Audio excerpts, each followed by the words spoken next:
Kasaragod മൊഗ്രാലിൽ BLO പുഴയിൽ ചാടി മരിച്ചു. മൊഗ്രാൽ പുത്തൂർ കടവത്ത് സ്വദേശി സവാദ് ആണ് മരിച്ചത്. ഇയാൾ യാത്ര ചെയ്തിരുന്ന ബൈക്ക് പാലത്തിന് സമീപം കണ്ടെത്തിയിട്ടുണ്ട്. ഇവിടെ ബൈക്കിൽ എത്തിയ ശേഷം പുഴയിലേക്ക് ചാടിയാണ് ആത്മഹത്യ ചെയ്തത് എന്നതാണ് വിവരം. ചെർക്കള സ്കൂളിൽ അധ്യാപകനായിരുന്നു. ജോലി സമ്മർദ്ദമാണ് ഈ ആത്മഹത്യക്ക് കാരണമെന്നാണ് ബന്ധുക്കൾ ആരോപിക്കുന്നത്. സവാദ് BLO ഡ്യൂട്ടിയിലാണ് ഉണ്ടായിരുന്നത്. SIR വന്നതിന് ശേഷം അവന് ഫുൾ ടൈം ടെൻഷനിൽ തന്നെയാണ്. അവൻ ഇന്നലെ വരെ അവൻ എപ്പോഴും ഇന്ന് 12 മണിക്ക് മുമ്പ് എന്തോ ഒന്ന് തീർത്ത് കൊടുക്കണമെന്ന് പറഞ്ഞിരുന്നു. അവനക്ക് 7 ആൾ ബാക്കി ഉണ്ടായിരുന്നു, തീർന്നിട്ടായിരുന്നു. അത് സമ്മർദ്ദം കൊണ്ട് അവനെ ഇവിടുത്തെ SIR സിസ്റ്റം മൂലം അവനെ നമ്മളൊരു മെമ്പർ, നമ്മളൊരു സഹപ്രവർത്തകനെ ഇല്ലാത്തതാണ്. ഗവൺമെൻറ് ഉദ്യോഗസ്ഥനാണ്. ചെർക്കള സ്കൂൾ ഹൈസ്കൂൾ അറബിക് അധ്യാപകനാണ്. അപ്പോൾ ഓൻ്റെ ഫാമിലി ഉണ്ട്. ജില്ലാ കളക്ടർ വന്നിട്ട് ഓനെ ആരാണ് ഓനക്ക് സമ്മർദ്ദം ചെലുത്തിയത് അവരെ നിയമത്തിൻ്റെ മുമ്പിൽ കൊണ്ടുവരണം. ഓൻ്റെ കുടുംബത്തിന് നീതി കിട്ടണം.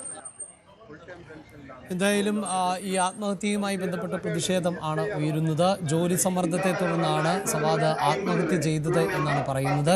SIRുമായി ബന്ധപ്പെട്ട ജോലി നേരത്തെ നമുക്കറിയാം. SIR ചുമതല നൽകിയതിന് ശേഷം മറ്റൊരു BLO ആത്മഹത്യ ചെയ്തത് വലിയ തോതിൽ ചർച്ച ചെയ്യപ്പെട്ട ഒരു സാഹചര്യം ഉണ്ടാകുന്നു. അങ്ങനെ ജോലി സമ്മർദ്ദത്തെ തുടർന്നാണ് ഇപ്പോൾ സവാദും ആത്മഹത്യ ചെയ്തത് എന്നാണ് മനസ്സിലാക്കാൻ സാധിക്കുന്നത്. സവാദിൻ്റെ 2 വീലർ ബൈക്ക് ഈ ആത്മഹത്യ ചെയ്ത പരിസരത്ത് നിന്ന് കണ്ടെത്തുകയും ചെയ്തിട്ടുണ്ട്. അതുകൊണ്ട് തന്നെ പ്രാഥമികമായി ഇതൊരു ആത്മഹത്യ എന്ന് തന്നെ മനസ്സിലാക്കുന്നു.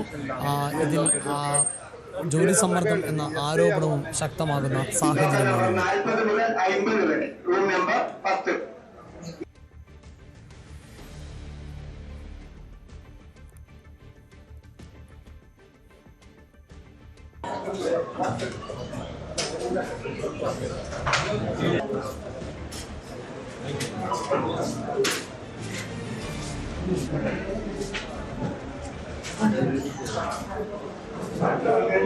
ടെൻഷനാണ്, ഫുൾ ടൈം ടെൻഷനിലാണ്. BLO ഡ്യൂട്ടി SIR വന്നതിന് ശേഷം നമ്പർ 40 മുതൽ 50 വരെ റൂം നമ്പർ 10.